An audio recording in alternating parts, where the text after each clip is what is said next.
bienvenidos a La Hora de la Pastela, que vamos a dedicar a la obra de Miguel Harte, que es uno de los grandes exponentes del grupo del Centro Cultural Ricardo Rojas, que va a definir la estética de los 90, y con esto nos estamos metiendo de lleno en la contemporaneidad, que van a ser los próximos meses en la Pastela.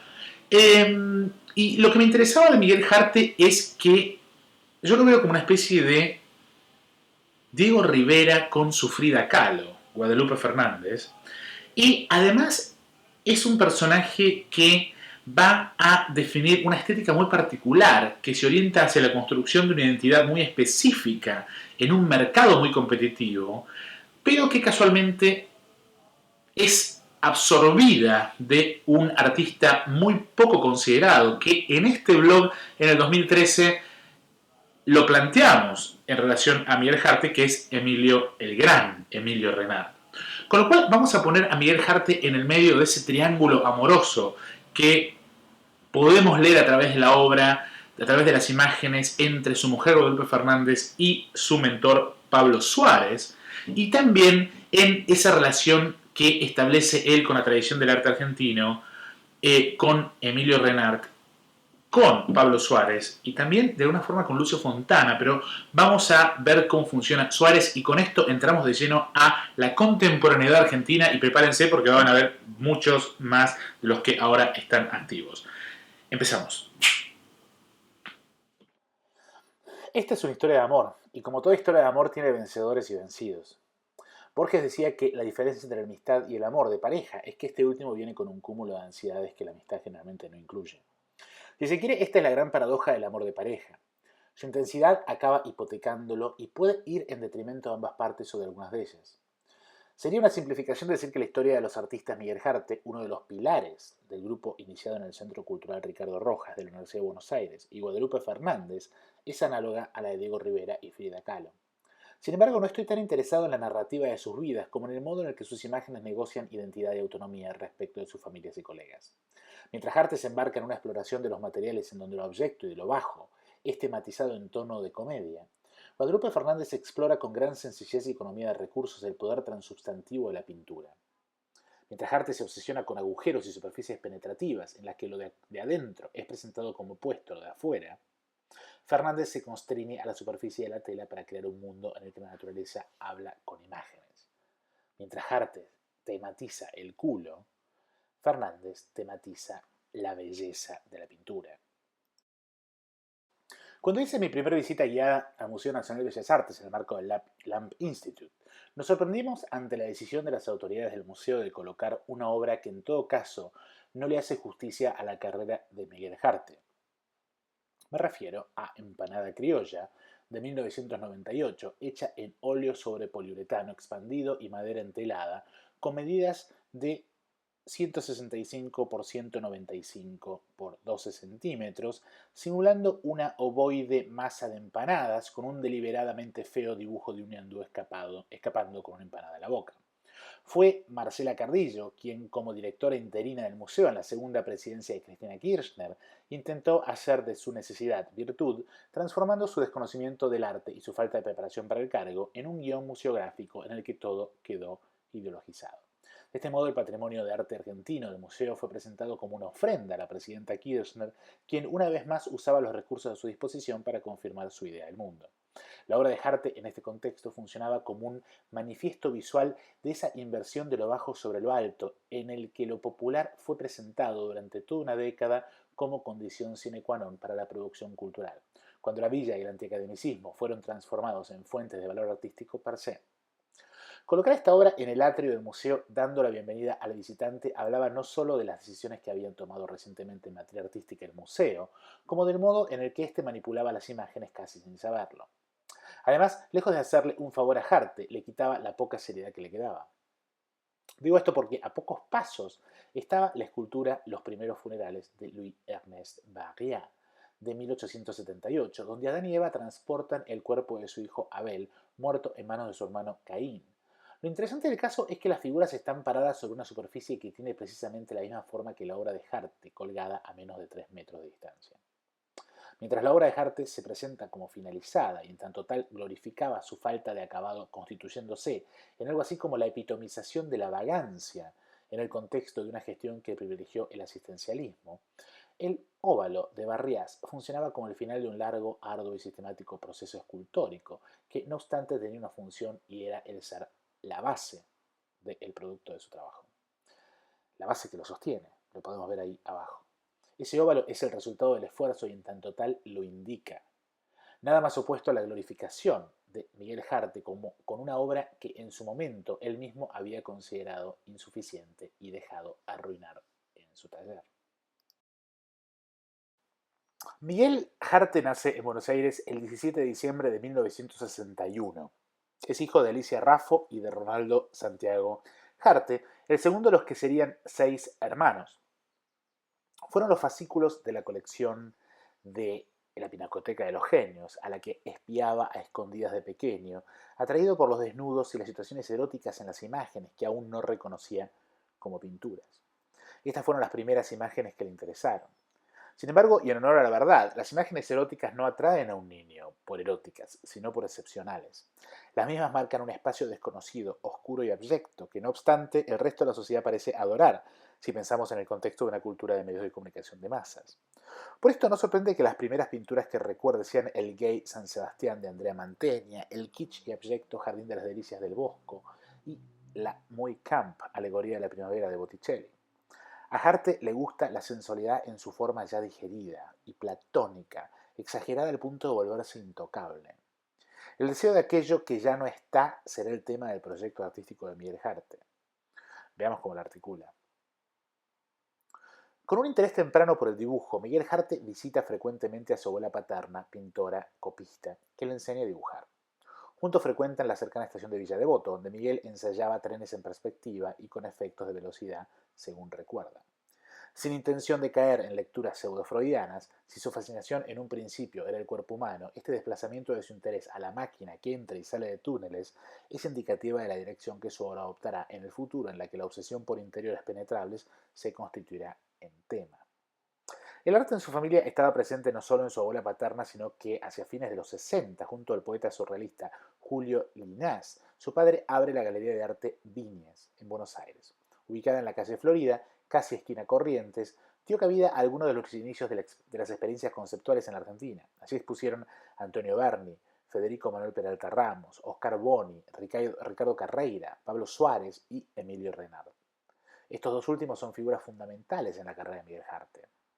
Sin ir más lejos, Pablo Suárez, amigo de su padre, fue una suerte de mentor que lo acompañó durante la primera y más significativa mitad de su carrera en el Centro Rojas y luego en sus exposiciones conjuntas en el Centro Recoleta y la Galería de Ruth Ben-Sacar, entre otras.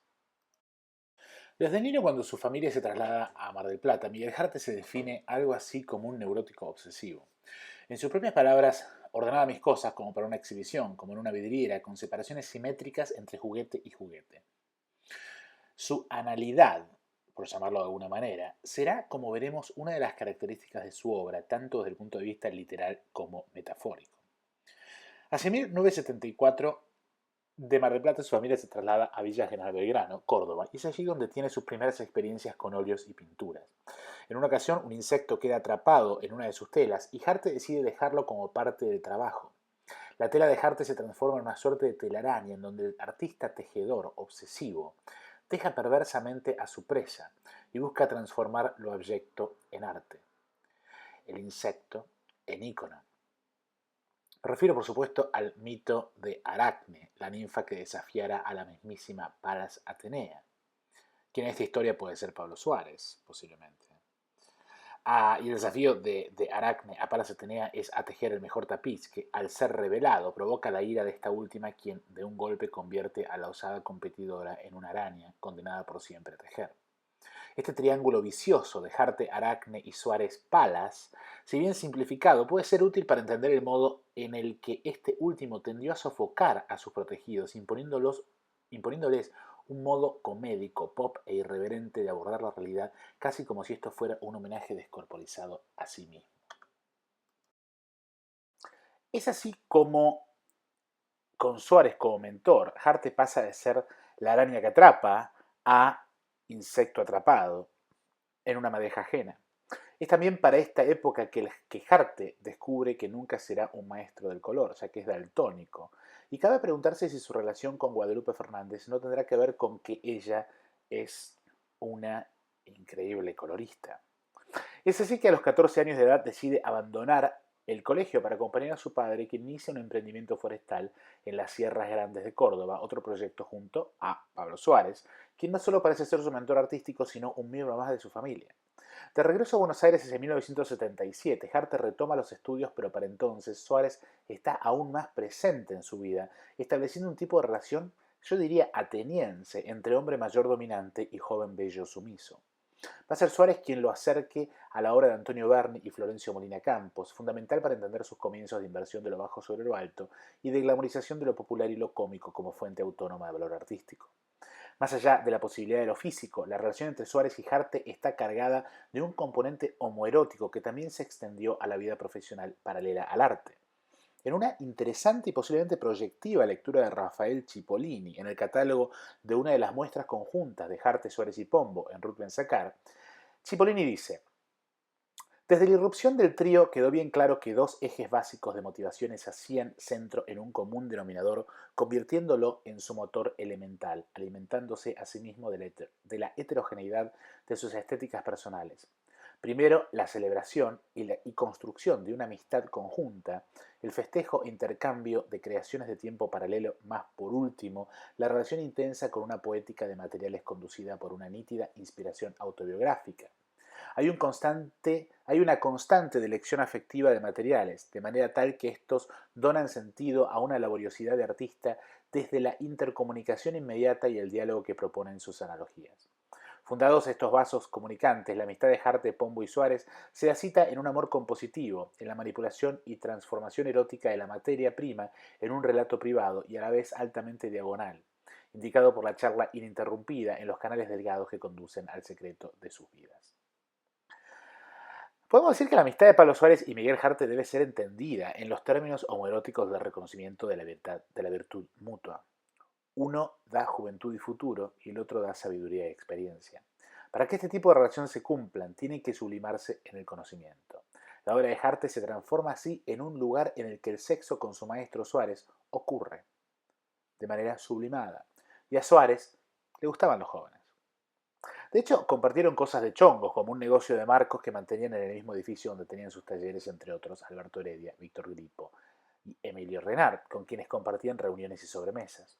Ese vínculo entre Renart y Harte está poco explorado, pero plantea una de las cuestiones de apropiación estilística más evidentes en los últimos 30 años del arte argentino, que su vínculo con Suárez ayudó a despistar. Tracy, cuando su familia se mudó a Córdoba, Harte trabajaba de DJ en una discoteca que durante un tiempo se convirtió en un negocio familiar. Este trabajo hace que su estética tome conciencia de la necesidad de captar la mirada del espectador de modo efectivo. En 1981, después de cumplir con el servicio militar obligatorio, realiza un viaje a Brasil para visitar a parte de su familia, que ya se había instalado allí. Permanece 2 años en Bucios, donde trabaja en el bar de una posada y donde realiza retratos por encargo y ocasionalmente vende algunos paisajes. Esta es la etapa en la que hace algunas pinturas realistas y es la época en la que conoce al crítico brasileño Mark Berkowitz, que lo invita a exponer. En un brusco cambio de rumbo, Harte propone presentar obras de carácter expresionista, completamente distintas a las que habían motivado la invitación. Esto también representa, si se quiere, el primer intento de Harte de salirse de la esfera de influencia de Suárez para construir un lenguaje visual propio. Harte suele decir que esto a Berkowitz no le cayó bien, pero lo cierto es que la calidad de las obras eran insuficientes, por lo derivativas del neoexpresionismo alemán de Ansel Kiefer. En Sin título, en 1986, Harte pinta una escena dramática en donde el punto de vista del espectador es desde un pozo al que ha sido arrojado con otros prisioneros que piden ayuda. Es evidente en ese momento la voluntad de Harte de insertar su trabajo en el discurso politizado de la transición democrática, si tenemos en cuenta los años de los que estamos hablando. Alejado del lenguaje visual de Pablo Suárez, quería intentar jugar en el mercado de arte contemporáneo como un artista serio, y fue entonces cuando realizó su primera exhibición individual en la Galería Contemporánea de Río de Janeiro sin mayor éxito. A esta altura quedaba claro que su lenguaje visual debía ir acompañado de un proyecto de carácter algo más conceptual y para esto necesitaba a Pablo Suárez. En esta época participa del proyecto Pasa na Praza, que realiza intervenciones urbanas en algunas facultades, vía pública, bares y pasacalles. Entre los años 1984 y 1987 hizo frecuentes visitas a Buenos Aires, en las cuales permaneció 2 o 3 meses cada vez en estrecho contacto con su mentor Pablo Suárez y también con Gustavo Marrone y otros miembros de la agrupación Los Últimos, que se presentaban en espacios alternativos como La Zona. Con Marrone mostró pequeños cuadros al óleo entre grotescos e intimistas, en los que una vez más reconoce la influencia de Suárez. En 1986 expone individualmente en el Museo de Arte Contemporáneo de Bogotá, Colombia, una serie de grandes papeles de carácter expresionista, pero este lenguaje no lo llevaba a ningún lado y esas salidas al mundo parecían oportunidades perdidas. Era evidente que su lado expresionista lo colocaba en una avenida ya superpoblada por artistas más talentosos con el pincel que él. Es por esto que tras deprimirse e intentar dejar la carrera, Harte decide seguir los lineamientos del proyecto de su mentor de siempre, Pablo Suárez. La época de experimentación y rebeldía había oficialmente llegado a su fin. Fue entonces que hizo unos dibujos sobre papel de color que le dan el puntapié inicial para una reducción del tamaño de las piezas, usando fragmentos y construyendo collage. Tras esto regresó a Buenos Aires en 1988 y comenzó a consolidar el lenguaje visual por el que será conocido, al menos en un principio. En obras de la época aparecen objetos incorporados a la composición, inclusiones que van a constituir una particularidad definida en sus trabajos, que persistirá a lo largo del tiempo. Comienza a utilizar telgopor entelado y papel maché, alejándose de la noción tradicional del cuadro. Vuelve a exhibir junto a Gustavo Marrone, esta vez con Cristina Schiavi, en el Centro Cultural Ciudad de Buenos Aires, actual Centro Cultural Recoleta. Imágenes primitivas emparentadas con la estética del pop. Luego presenta a la misma institución la instalación Pizzería Harte. En 1989, junto a Van Damme, Fontanet y Vila, participa en Arrojados al Vacío, realizada en el Rojas, donde presenta obras que emplean materiales cotidianos, laminados plásticos, tipo fórmica, contact y otros elementos bajos, y comúnmente no relacionados con la práctica artística. El efecto de este tipo de obras es de la articulación de cierta distante frialdad de tono ornamentalista. No sorprende que esta obra lo vea acercarse a otro ornamentalista retórico como Marcelo Pombo, quien ya estaba experimentando con los símbolos de ese ornamentalismo: monios, paquetes, papeles de envolver, regalos, corazoncitos, etc. Es en diciembre de 1989 cuando la muestra Harte Pombo Suárez en la Galería del Centro Cultural Ricardo Rojas marca un momento fundacional en la generación de un tipo de lenguaje kitsch poético y pintoresquista que se transformó en la columna vertebral de gran parte del arte de los 90. En palabras de Harte, mi recurso al grotesco fue una fórmula caricaturesca para alejarme de todo rasgo expresionista. Elegí que no fuese el pop frío y que pudiese encabalgar la tradición argentina de Cándido López, Molina Campos. Esto demuestra que Harte produce arte pensando en la definición de un discurso visual que lo diferencie de sus competidores. Más que explorar, a Harte le interesa transformar su estilo en un vehículo para la construcción de identidad. Su principal objetivo es atraer el ojo del espectador. Esta lógica es la lógica del commodity, que necesita diferenciarse en el mercado de los otros productos. Y de algún modo, esta concepción de mercado se plantea desde el mercado. A través de la inversión de sus términos es lo que caracteriza a el grupo Rojas, es decir, que invierte los términos de lo bello, de lo feo sobre lo bello, pero sigue funcionando en términos de la lógica del mercado. Así, un año después, en ocasión de una muestra conjunta de estos tres artistas, Harte, Pombo, Suárez II, Harte dice lo siguiente: desde que fui expresionista, mi tema fue enfriar cada vez más. No soy un conceptualista, yo vengo de la imagen más pura. Nunca estuve en lo pictórico. Yo, se podría decir, llego a una idea a través del material. Siempre me acerco a algo por un material, como la fórmica, un material con forma, con idea. Esto nos retrotrae a su relación con Suárez, entendida en torno de la manipulación erótica de los materiales. Es en esta etapa en la que la impronta de Suárez se hace sentir en su utilización de tipos de huevos y cáscaras como materiales para sus obras. Junto a Fernando Fagnani funda la Compañía de Pintores, alternativa que se mantendrá como fuente de ingreso por varios años. Durante los trabajos que emprende, Harte toma contacto con comercios dedicados a la pintura industrial y a los revestimientos decorativos, entre ellos la fórmica y el martilux. Respecto de su intento de invertir lo bajo, es decir, lo popular, sobre lo alto, es decir, el arte de élite, Harte dice lo siguiente: lo mío es una nobleza que duda. El huevo no es un huevo, es una cáscara. La fórmica no es granito, es superficie, una imitación. Todo lo mío es un despojamiento hacia lo autobiográfico. Quiere decir, despersonalizo lo visual para que lo visual se constituya como idea, es decir, no lo pienso como idea. Yo voy despojando, despojando y la idea la encuentro al final. Esta inversión de la mecánica del conceptualismo, según la cual el concepto llega al final, es contraintuitiva y termina privilegiando la improvisación por sobre el concepto. Es como si lo importante para Harter radicara en la manipulación del cuerpo del material y luego probablemente con ayuda de Suárez se le inyectará sentido. En este sentido, la obra de Harter es muy dependiente del sistema del arte como generador de sentido. Sin el sistema de galerías y museos, la obra de arte de Harter se encontraría en dificultades para construir sentido. En 1991 contrata como ayudante a Sebastián Gordín para preparar la muestra que realizaría en el Instituto de Cooperación Iberoamericana con Marcelo Pombo. Traban amistad. Sus trabajos en fórmica se minimalizan, pero remarca la carga emotiva por medio de pequeños detalles.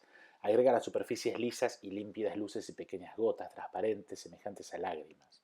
Según Mariela Gobea, con esta muestra Harte y Pombo fueron desarrollando un refinadísimo sentido del mal gusto y ahora son popes del trash.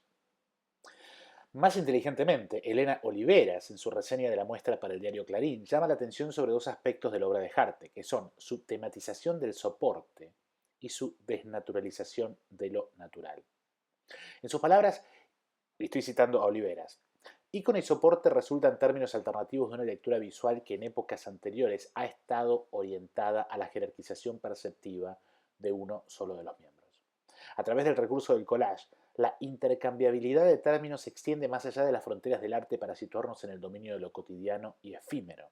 En Harte, la desnaturalización de lo natural, ejemplificado en cáscaras de huevo convertidas en materia pictórica, insiste en la inversión de sentido y de destino de la materia extra artística ejemplificada en láminas de fórmica elevada al rango de materia artística.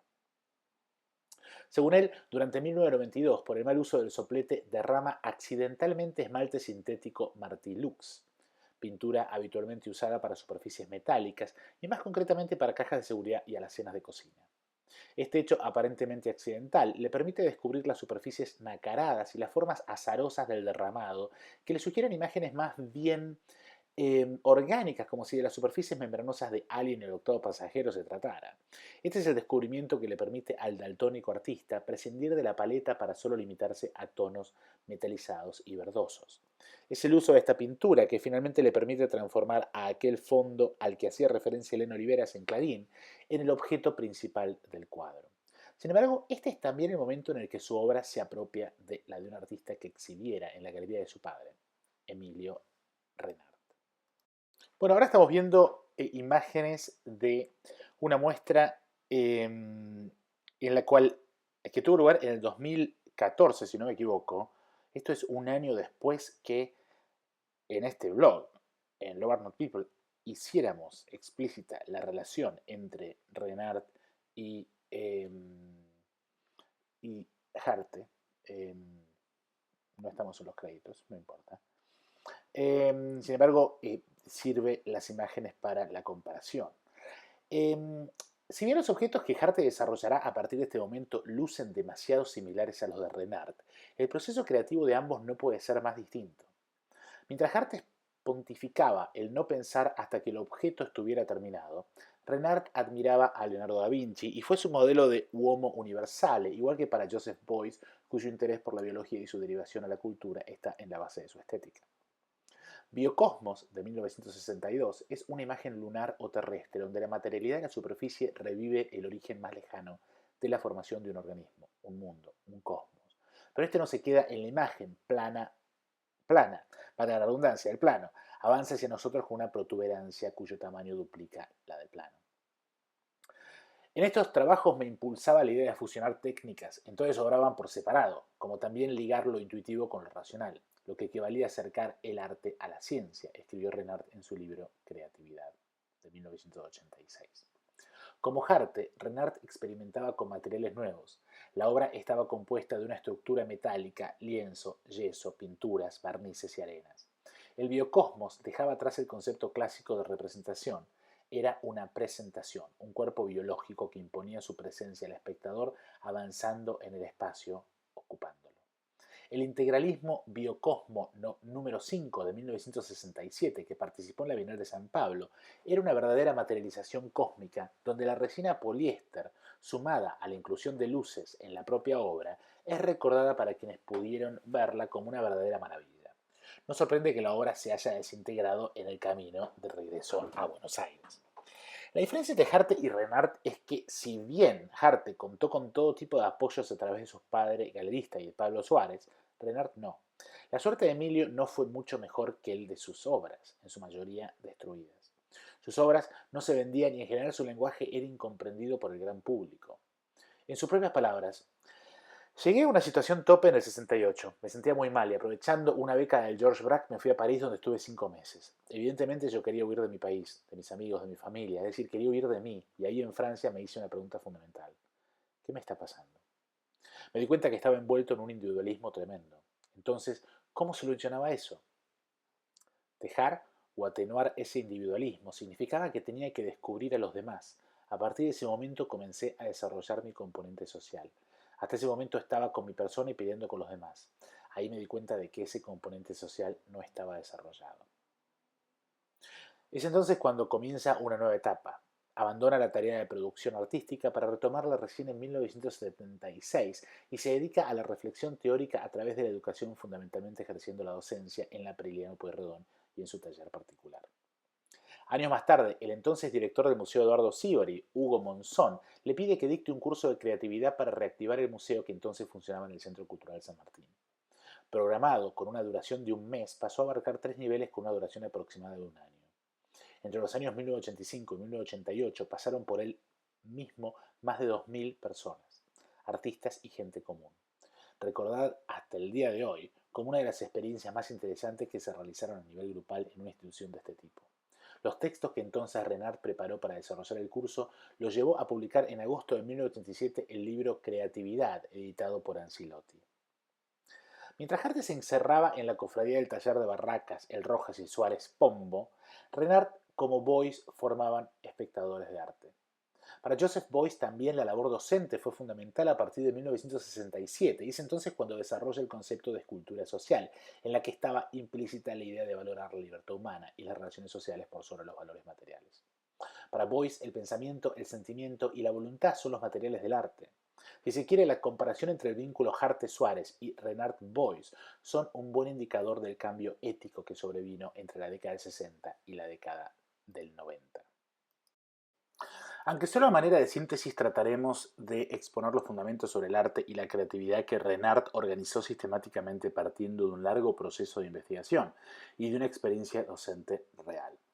Es en el concepto de arte donde nuevamente Beuys y Renard coinciden, como antes señalamos, el interés por los diferentes estadios de la vida, desde la orgánica hasta la humana, entendida como una continuidad de un todo. En términos de Renard, creatividad para mí es un estilo de vida que abarca todos mis actos, de los cuales el quehacer plástico es solo una parte. La creatividad se apoya en 3 pilares: la capacidad de descubrir, de elaborar y optar. La condición humana está sujeta al tiempo, que abarca desde el dominio consciente del presente, memoria del pasado y proyección al futuro. La genealogía de la conciencia está en la materia que a lo largo de millones de años termina su desarrollo en la corteza cerebral del hombre y por su origen material parte de las respuestas de la conciencia racional. Son instintivas, sensitivas y glandulares. La percepción del acto creativo genera placer y forma parte de la frágil base de sustentación de la necesidad de saber y entender como forma de autoprotección. La respuesta creativa proporciona un equilibrio en el organismo porque es una descarga de impulsos que generan placer. El problema, señala Renard, que ese equilibrio de energía tiende a anularse en las sociedades modernas bajo el dominio de la cultura de masas, que tiende a anular toda respuesta individual. Por lo tanto, inhibe toda respuesta, anula la posibilidad de ejercer un acto de libertad. El acto creativo que distingue la actividad humana de las otras especies animales está en la capacidad de asociar información y de acuerdo a esta asociación optamos de manera positiva o negativa. Este proceso es lo que Renard entiende por creación en sentido estricto, de lo cual se deduce que esa capacidad de modificar la realidad y no ser repetidores de modelos genéticos es lo que nos hace libres y humanos. Todos somos potencialmente creativos. El problema es que el término ha estado asociado a la dotación excepcional del artista, del genio. Renard aclara el sentido que tiene para él la creatividad. Estoy citando a Renard. La confusión que da lugar a este vocablo, a mi entender, estriba en que siempre se la vinculó con los hechos trascendentes y no cotidianos, nuestra vida diaria. Por eso considero que hay una creatividad trascendente, que es aquella que modificando al individuo modifica por derivación a la especie, y otra cotidiana, que modificando al individuo también modifica su entorno. Si el existencialismo se difundió como una filosofía de la angustia dentro de un mundo que se derrumbaba ante el horror de la Segunda Gran Guerra y el sujeto quedaba totalmente desvalido ante la falta de sentido ante una razón que demostró su impotencia, en la obra como en el pensamiento de Renard, el arte es un ejercicio de construcción cotidiana, comunitaria y el arte, lejos de los mercados, al que él nunca accedió, es el ejercicio de la más alta de las facultades humanas, la libertad. Para Renard, el arte es fenomenológico y social, ocurre en la vida. Esto desde ya está en las antípodas del tipo de ironía visual postulada por Harte. En la apropiación que hace Harte de la obra de Renard hay un proceso de vaciamiento que tiene como justificación la puesta en tono de comedia de absolutamente todo, inclusive de la realidad circundante. Si Renard era serio, Harte no puede parar de reírse, posiblemente de nervios, o por no saber qué decir. Y no solo Renard se nutre, de Renard se nutre la obra de Harte, sino también de Lucio Fontana. Puede decirse que la estrategia es análoga al italiano respecto del arte pobre, en donde el lienzo cortado reemplaza a la figura. Así, donde el italiano hacía tajos, Harte inserta burbujas o incrustaciones de resina poliéster transparente que contienen en su interior unos pequeños personajes absurdos, lo que redunda en una exploración de la relación entre el interior y el exterior de la obra de arte. Si bien esta exploración en Fontana estaba vinculada a los límites de las dos dimensiones de la pintura modernista, en Harte tiene que ver con lo que Oliveras llama un juego de apariencias. A partir de 1993, Harte vuelve a aquel accidente del insecto atrapado en la pintura y comienza a utilizar encerrados en resina poliéster con insectos reales o fragmentos de ellos. Este tipo de práctica ocupa cada vez más espacio en su obra. A medida que este interés se vuelve creciente, se relaciona con entomólogos que lo instruyen en la colecta y conservación de libélulas y otros insectos. Esta estética será llamada por Santiago Navarro la estética del accidente natural, que se contradice con la desnaturalización de lo natural planteada por Elena Oliveras. Dicho de otro modo, los aplausos con el que los críticos reciben a este discípulo de Suárez comienzan a mostrar sus primeras contradicciones, que emergen como las burbujas atrapadas en el Martilux. Quizá por ello, hacia 1994 su obra se vuelve más elaborada y tarda meses en finalizar cada trabajo, hecho que resulta en una disminución de su producción y crecientes conflictos con su galería, Ruth Ben-Sakar. Sin ir más lejos, en ocasión de un intento de compra por parte mía de una de sus obras, su galería se refirió a su artista como un vago. Fue para esta época que realiza un juego de ajedrez con el que se enfrenta en largas partidas a su amigo Claudio Baroni. Este juego será utilizado en un torneo magistral organizado en la Fundación Banco Patricios. Paralelamente comienza una sociedad con Bordín. Juntos, como medio de vida, realizan variadas actividades laborales, pinturas decorativas, vidrieras y otros trabajos para publicidad y cine. En esta época la producción de Harte se estanca, es así cuando el coleccionista y juez Gustavo Bruzzone, por medio de diversos canjes, rescata algunas de sus obras que se encontraban en pleno proceso de deterioro en su taller, el taller de Harte. De este rescate deriva la donación de Empanada Criolla al Museo Nacional de Bellas Artes en el 2015, una pieza que para Harte era obviamente irrelevante si tenemos en cuenta que la había dejado de deteriorar en su taller. En 1997 comienza su relación con Guadalupe Fernández, una artista plástica y pintora que casualmente tiene el talento puesto en esos aspectos que Harte siempre quiso tener, el color y la expresión. Uno así puede entender su enamoramiento, producto del cual nace su hijo Gaspar. Vale entonces hacer una referencia a la Frida Kahlo de esta historia, la madre del hijo de Harte, Guadalupe Fernández. Con una gran economía de recursos pictóricos, los cuadros de Fernández son paradojas visuales en las que árboles individuales o conjuntos de ramas son retratadas y en los que variaciones de trazo, alternancia de color, fríos a cálidos, uno al lado del otro, desequilibrios compositivos y diferentes puntos de vista, generalmente flotantes, comunican el tipo de incomodidad metafísica que en la tradición de la pintura argentina supieron comunicar tan efectivamente artistas como Víctor Cúnsolo, Horacio Butler o Gertrudis Chale. Las pinturas de Fernández funcionan como una burbuja que encierran a un espectador flotante. Es como si lo que quedara atrapado en las burbujas de poliéster de su futuro marido fuera liberado en las pinturas de Fernández.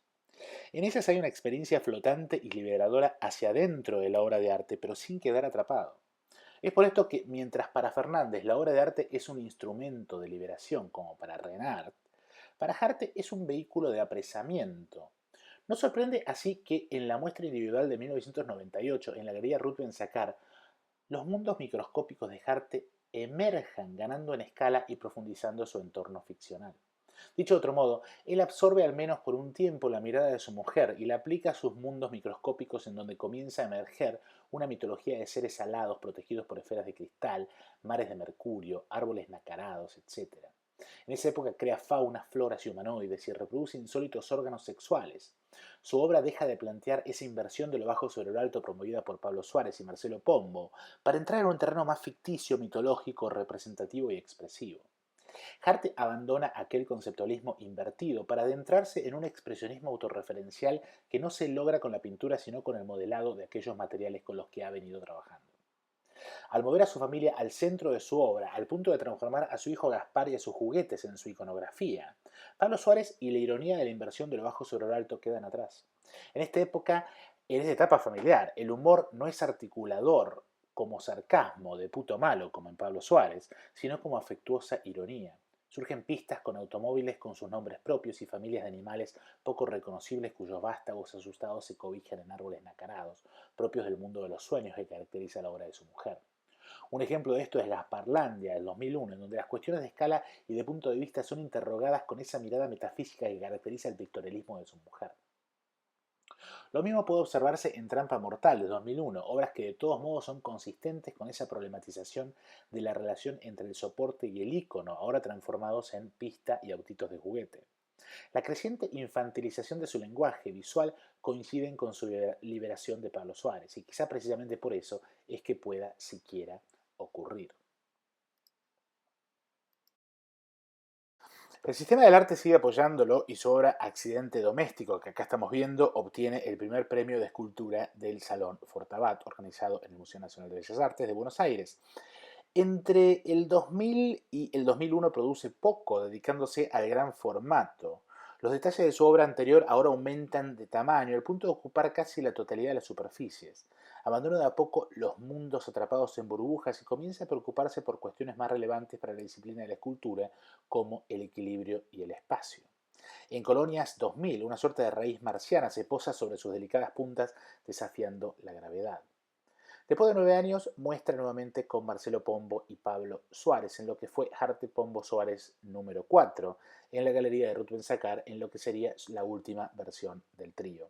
Para esta altura, Pombo ya no era aquel preciosista canutillero que cuestionaba desde abajo al minimalismo, sino que se había convertido en un artista de exportación, representado por la Galería Christopher Grimes en Santa Mónica, y pintaba con sus técnicas de goteo obras para el consumo alegre, gay, del público californiano.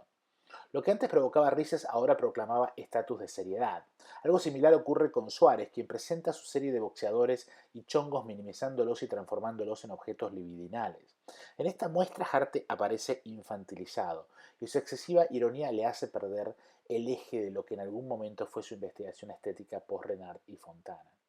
La desfachatez del producto como commodity es sorprendentemente puesta en evidencia, obviamente tratando de halagarlos, es decir, sin saber lo que estaba haciendo, por Alicia de Arteaga en su columna del diario La Nación en el 2001, donde dice: no hacen lo mismo ni de la misma manera, pero comparten el disfrute del objeto bien hecho, la obsesión por lo visual y por los materiales sintéticos, desde el acrílico hasta la pintura para autos y el epoxi, que están utilizados con intenciones y resultados diversos. Tanto Pombo como sus colegas Suárez y Harte comparten un punto de partida: han elegido la eficacia del producto terminado, antes que la ambigüedad del proceso inacabado. Las obras son visuales, no conceptuales. En sus objetos, entre erotizados e infantiles presentados en esta exposición, Harte desplaza su vocación estetizante a ese lugar de sensual masturbación en el que solía jugar con Pablo Suárez. Esto, por supuesto, ya soy yo, es Alicia Arteaga. En el paisaje juguete, Harte mantiene la estructura de obras anteriores con dos planos delimitados como escenarios posibles.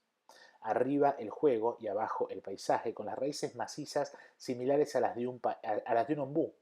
Acompaña el juguete una caja con tapa de vidrio y tres autitos que reproducen en ese singular formato un retrato de familia. Gaspar, el hijo de 2 años y medio, Guadalupe, su mujer y el artista. En esta época comienza a preparar su exhibición antológica para el Museo Nacional de Bellas Artes de Buenos Aires, que se abre en el 2003 con el título Miguel Harte en el Museo Nacional de Bellas Artes. El catálogo cuenta con textos de Jorge Glusberg, David Elliott y Pablo Suárez y es curado por Patricia Rizzo, alias El Coto Rizzo. Desde las lágrimas iniciales, sin título, de 1991, pasando por las resinas transparentes que a modo de accidental derrame sobre una mesita plegable de fórmica contiene una mosca, la mosca en 1991, hasta las burbujas que van ganando en tamaño y se independizan de las superficies que las contienen para surgir como enormes mundos autónomos, por ejemplo, El Jardín Filosófico de 1998, la obra de Harte muestra la influencia de la mirada de Guadalupe Fernández, que le permite avanzar hacia la hipertrofia de las inclusiones, como abismos abiertos a partir de fallas, cráteres, fisuras, orificios, túneles y demás accidentes surgidos al amparo de superficies magmáticas.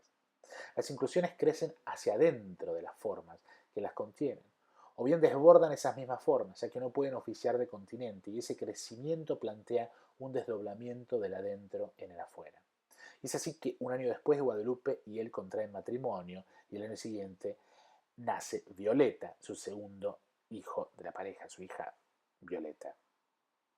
Para la exhibición individual que realiza en la Galería Fernando Pradilla de Madrid en 2005, Harte piensa en principio presentar esculturas relacionadas con la serie El Denominador, cuya figura es nuevamente un autorretrato. A pocos meses de la inauguración decide sin embargo que mostrará obras de pared y solo algunos objetos escultóricos, dejando inconclusos aquellos trabajos en los que pensara inicialmente. Convocado por Laura Batkis para el ciclo El artista como curador, presenta Mundo Harte en el Centro Cultural General San Martín de Buenos Aires. Expone junto a Pablo Suárez al mismo tiempo pero en distintas salas. Sería la última muestra en vida del artista que fuera tan importante en su desarrollo.